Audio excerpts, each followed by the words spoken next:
This is a brief summary of Pathwork Lecture 7, which is titled Decide, Asking for Help and Helping Others. 7 is obviously an early number in the series of Pathwork lectures, which were numbered as 258 in total. And I bounce back and forth sometimes to the early lectures because they give a different perspective than the later ones.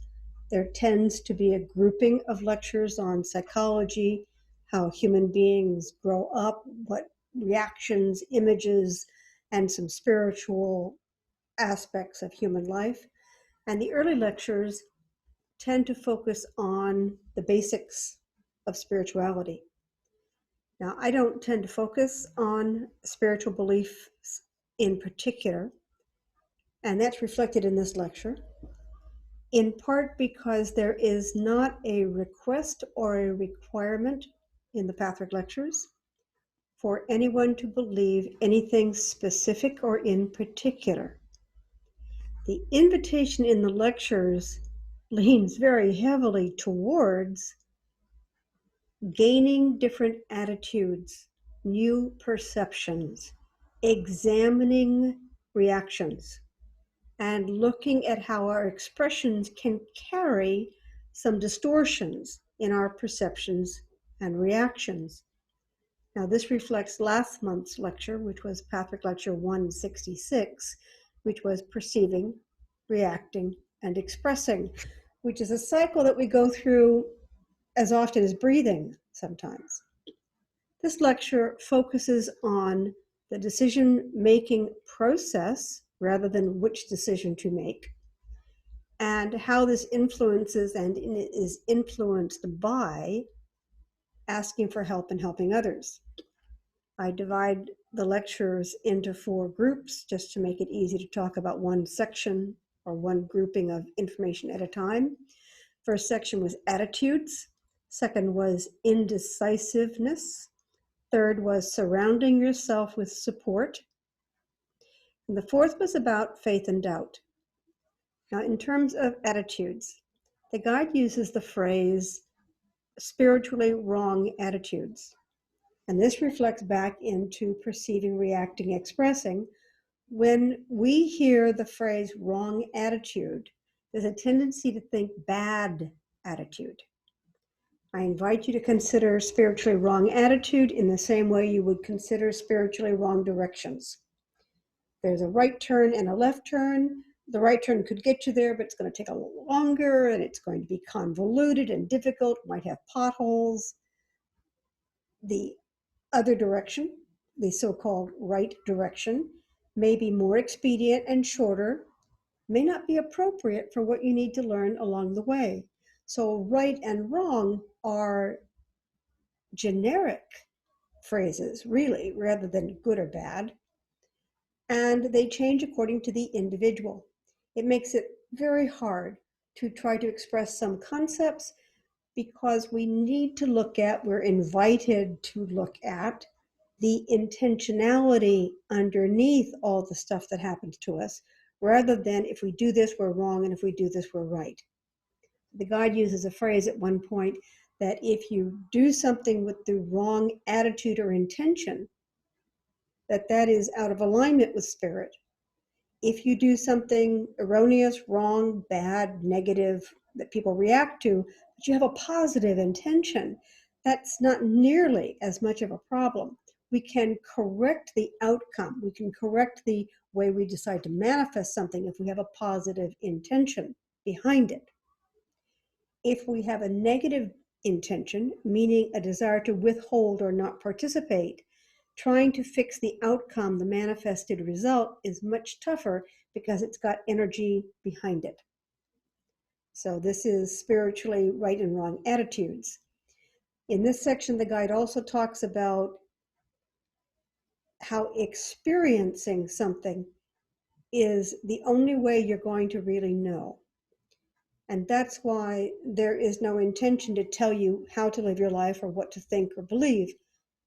More of an invitation for you to explore your beliefs and test them out and compare your personal experience with what you mentally say with what your ego wants.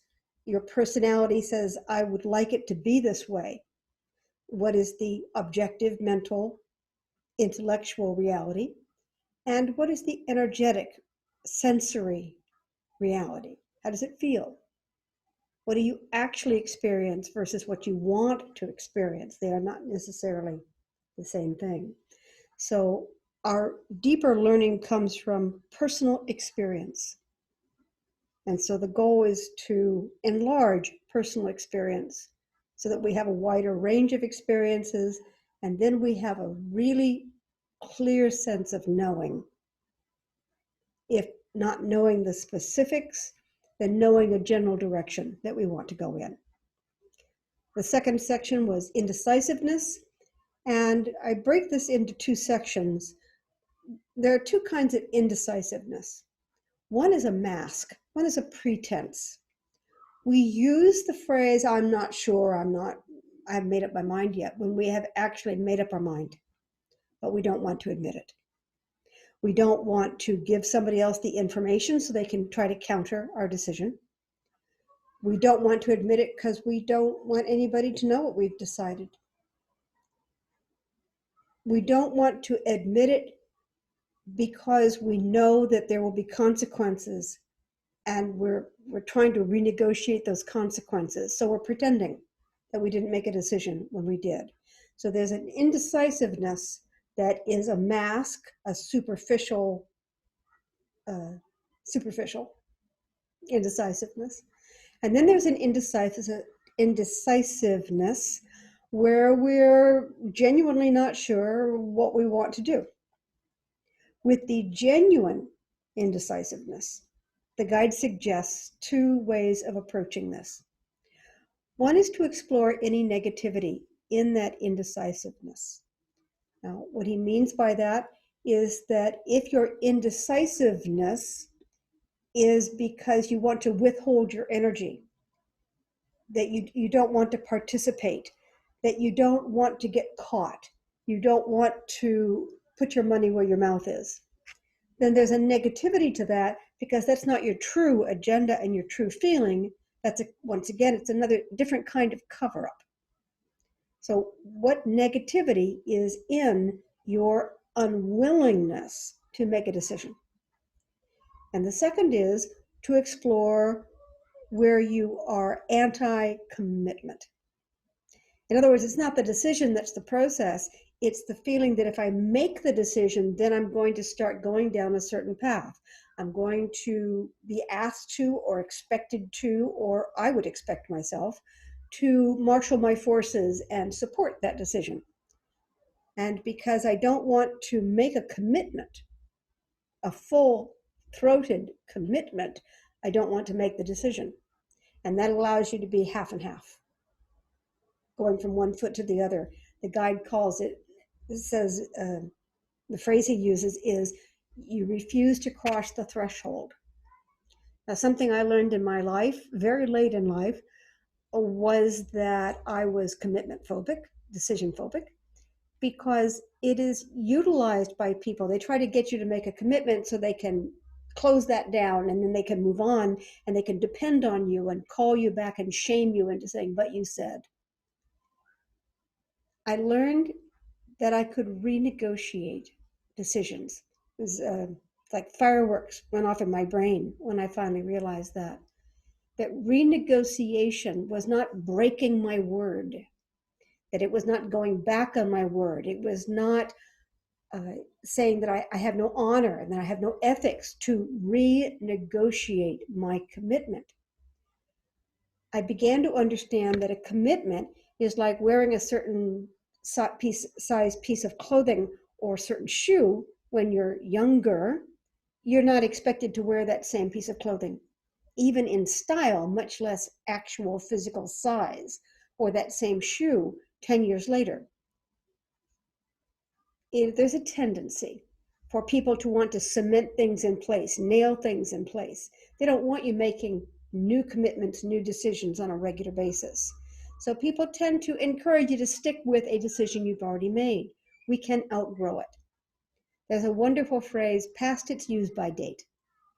A decision may be useful in getting you started, and then you need to renegotiate that, realign it, re-examine it as you're in motion, because the first decision was not a bad thing. Now that you have new information. So once I grasped that concept, it was so much easier for me to make commitments. It was so much easier for me to say yes, because I realized that if I was overly enthusiastic and said yes too easily, I could then explain to others whether or not they wanted to listen is a different topic.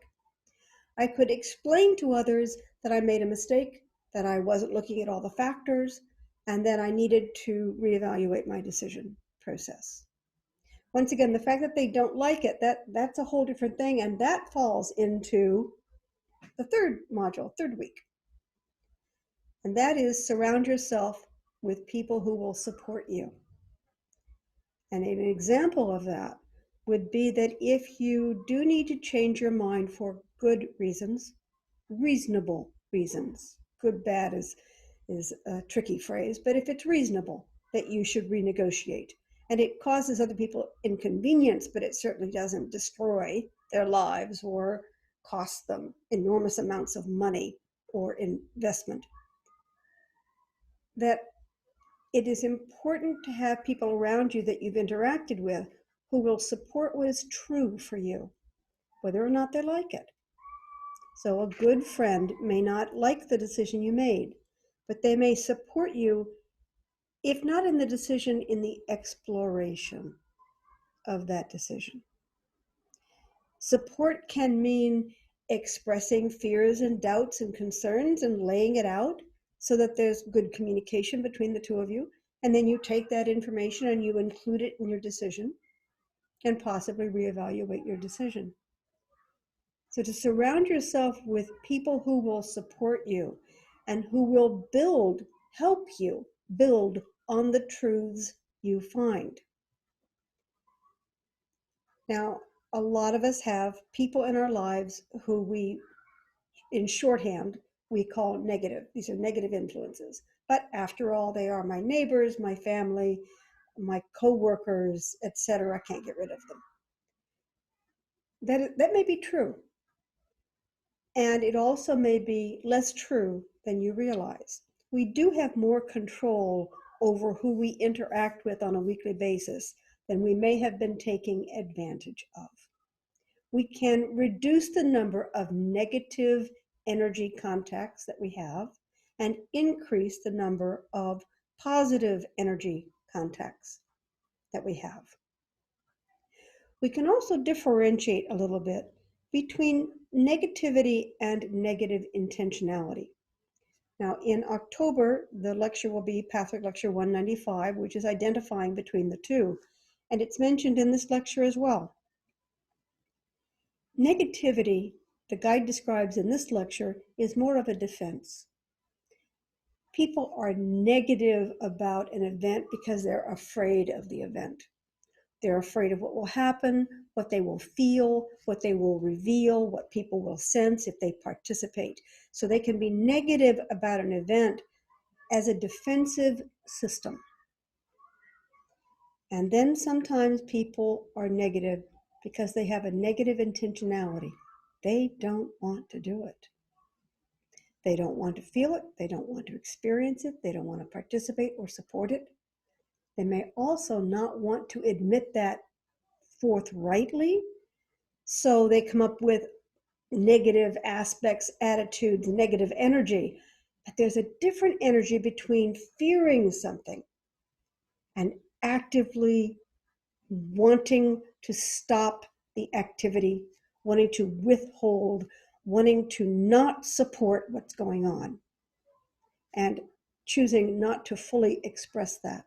So it's important to look at the negative experiences in your life and, for instance, forgive people for being in defense. There's a tendency in common social conversation to focus on the negative rather than the positive. This is my experience. That we talk about, oh, it's raining, or oh, did you have a hard time? Did you get through the line? Oh, wasn't that terrible? It's a way of social bonding to share experiences. And sometimes people are a little embarrassed to share their positives. They don't want to boast and they don't want to be arrogant. We've been told, don't be arrogant, don't boast. We haven't been told, cheer up as often, some of us. And so there's a tendency in social conversation to emphasize negative aspects of an experience rather than positive aspects. By differentiating between negativity and negative intentionality, the invitation is to forgive a little negativity, maybe habitual, maybe defense, fear-based, and it can be adjusted. Once again, it's more superficial than it may seem. Negative intentionality is more serious, much harder to move the gauge on that, much harder to reach the person and affect any shift in their attitude or the outcome of their attitude. So that you look at your range of interactions, see if you can support more positive interactions and reduce the number of negative interactions, and then look at the negative interactions and see if you can make some divisions there too. And perfectionism is not what we're after. Perfectionism is a lecture. Perfectionism is not the goal, but we may find that there's just too much negativity weighs us down. It keeps us from wanting to explore, and we need to shift the balance in our lives. The last part was on, I called it faith and doubt, but what it really was I had covered the majority of the lecture in 3 topics. Sometimes I can't cover the whole lecture in 4 topics, much less 3, but I had a little wiggle room. So I included some of the questions and some of the guide's teachings that comes from his question and answer sessions. Now, when the guide originally gave the lectures, the plan was 1 lecture with a topic, a few questions and answers, and then a full question and answer lecture session 2 weeks later. So in a month's time, a topic, an opportunity for questions and answers. That went on for a while, and then it evolved into very often being 2 topics per month. The questions and answers were not always related to the lecture 2 weeks previous, or even to the lecture that evening. Here's how I imagine it.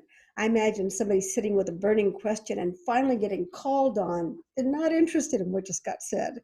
They have a question from a month ago, 2 months ago. They finally got called on. They have a burning question. So there's a wide variety in the questions and answers and at the end of the lectures and in the Q&A, so-called Q&A lectures. And on this one, I found that they followed the lecture fairly well. It was, after all, lecture 7.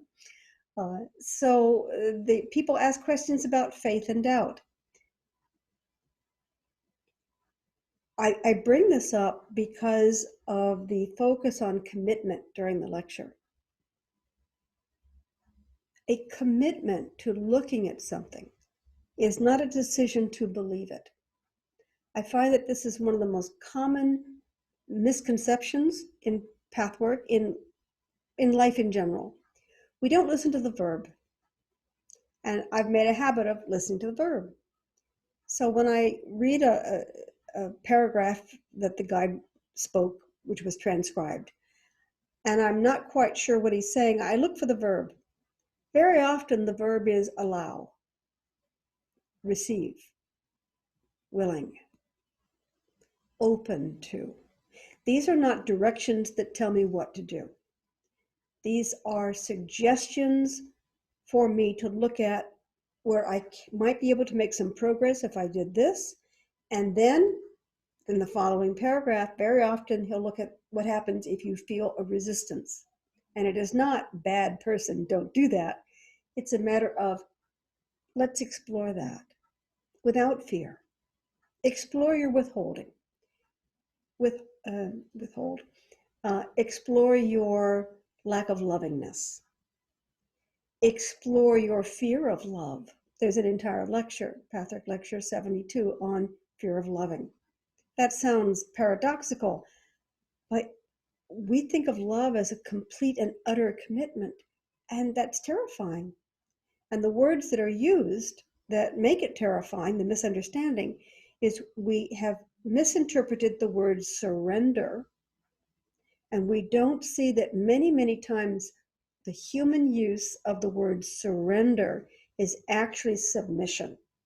So surrender in a military sense is I surrender to the other army. Nobody surrenders to the other army. We give in. We give in rather than losing more of our citizens, losing more of our buildings, losing more of our property, starving to death. So the so-called surrender in a lot of human interactions is actually submission. I submit to your power. So that when we read spiritual literature and we hear the word surrender, we're hearing submission. I have to listen to that voice. I must do God's bidding rather than what I really want to do. And so it once again, perceiving, reacting, and expressing, we need to realize how we're interpreting such a word and see if we can open up to a larger meaning of the word. I use a dictionary for that purpose. It's very helpful when I'm stuck on a meaning or there's an emotional load on a word. I find the dictionary cleans it up. So for instance, in terms of surrender, and specifically surrendering to God's will, we think of that as giving over to a specific human mentality. We can't help it. We're human. It's hard to know the mind of God. But to surrender to God's will in the Pathwork sense, as I understand it, as I read it, as the lectures speak it, to surrender to God's will in Pathwork terms is a matter of aligning with spiritual law. God created spiritual law. It's a fair system. If you operate within the system, you will be able to sense when you're off because negativity will happen, pain will happen. When you're aligned, it's not that good girl, good boy, you get a reward. It's that aligning with spiritual law allows your life force to flow. And aligning with negativity is a constricted process that will cause pain and distortion. So when we hear surrender to God's will, we think of giving in to God's will. Instead of, once again, using the words allow, open, consider, explore, surrendering to the possibility that spiritual law is more generous than we have formally interpreted. So I spend a lot of time with people differentiating between what spirit may mean by something, according to lecture materials, differentiating what spirit may mean about some things versus how they have experienced it in human interactions. So it is important not to project upon spirit the imperfections, the flaws, the limitations of human beings. In theory, spirit is more generous, bigger, smarter than we are. And that's hard. It's hard because that's so much our experience, and it can be a bitter and painful experience. It is difficult to believe that there is another possibility.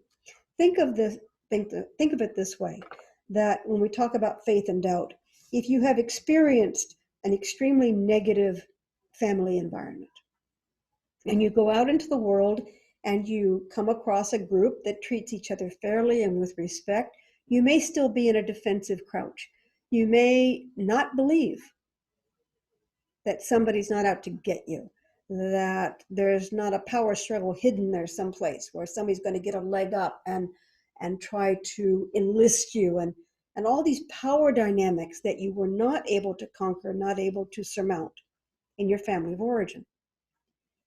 At some point, we may need to generously and openly look at the possibility that our experience was limited, that it was geared towards some specific negativities, and that is not a template for the rest of the human race, and that it could come up again.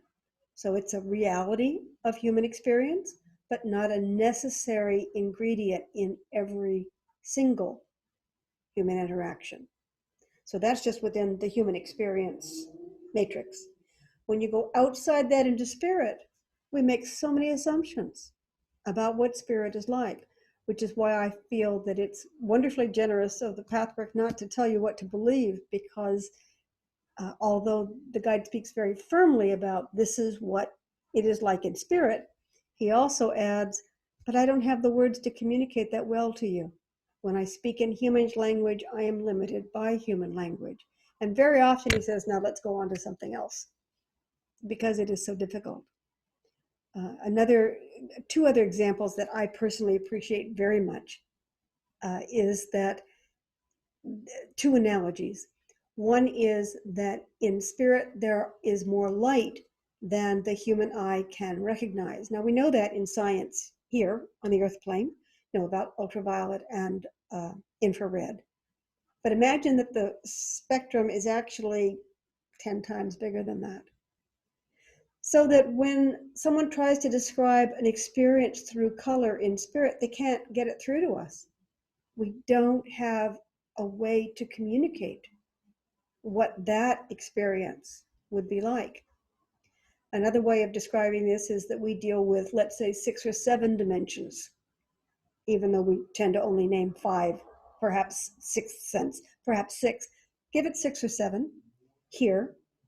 The guide says that there are many more dimensions in spirit, and therefore when you see or describe something in spirit, when you have an aha moment where you get a concept in spirit, when you try to bring it in to your human understanding, it's like building a very complex ship in a bottle and then having to take it through the neck opening, and you have to destroy it, turns it into toothpicks, because you can't get that vision into a 6 or 7 dimension reality.